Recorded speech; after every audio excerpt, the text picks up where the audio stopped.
আসসালামু আলাইকুম। এই মুহূর্তে আমি দাঁড়িয়ে আছি চীনের লুচিয়াও শহরে। তো এখানে দাঁড়ালাম এই দৃশ্যটা দেখে যে একজন ভদ্রলোক ক্যান্ডি বিক্রি করছে, এই যে ভেঙে ভেঙে, আর এই বাচ্চাটা পয়সা নিয়ে দাঁড়িয়ে আছে। তো এটা এই জন্যই আমি দাঁড়িয়ে গেলাম এই জন্যই যে ছোটোবেলার কথা মনে পড়লো, যে আমরা যারা গ্রামে থেকে বড় হয়েছি, আমাদের ছোটোবেলায় এরকম ফেরিওয়ালা আসলে আমরা দৌড়িয়ে যেতাম। এখন আসলে বড় হয়ে গেছে, এখন আমরা দৌড়াই অন্য কিছুর পিছনে। কিন্তু এই যে ছোটোবেলায় সামান্য কিছুর জন্য আমরা দৌড়ে আসতাম, এই যে ছোট্ট 1 টাকা 2 টাকার কয়েন নিয়ে আসতাম, আর এভাবে ক্যান্ডি হোক বা অন্য যাই হোক যেটাই কিনতাম। কিন্তু আমাদের চাওয়া তখন ছিল সামান্য, আর এখন আমরা আমাদের চাওয়া পূরণের জন্য দেশ থেকে দেশান্তরে যেতে হয় এবং অনেক বড় বড় ঝুঁকি নিতে হয়, অনেক বেশি চাপ নিতে হয়।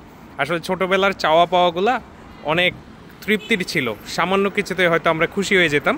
তো চীনের লুচিয়া শহরে এই দৃশ্যটা দেখে আমি দাঁড়িয়ে গেলাম।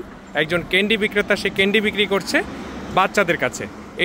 এটা চীনের একটা কালচার, এটা হয়তো বা এখন কমে গিয়েছে বা অথবা নেইও, তাই তারা এটাকে একদম স্মৃতি হিসেবে ভাস্কর্য বানিয়ে চীনের যে লুচিয়াও শহর, এই শহরের ঠিক সেন্টার পয়েন্টে এই ভাস্কর্যটাকে তারা দাঁড় করিয়ে দিয়েছে, যাতে করে মানুষজন এই দৃশ্যটা দেখে সে আবার তার অতীতের স্মৃতিকে মনে করতে পারে।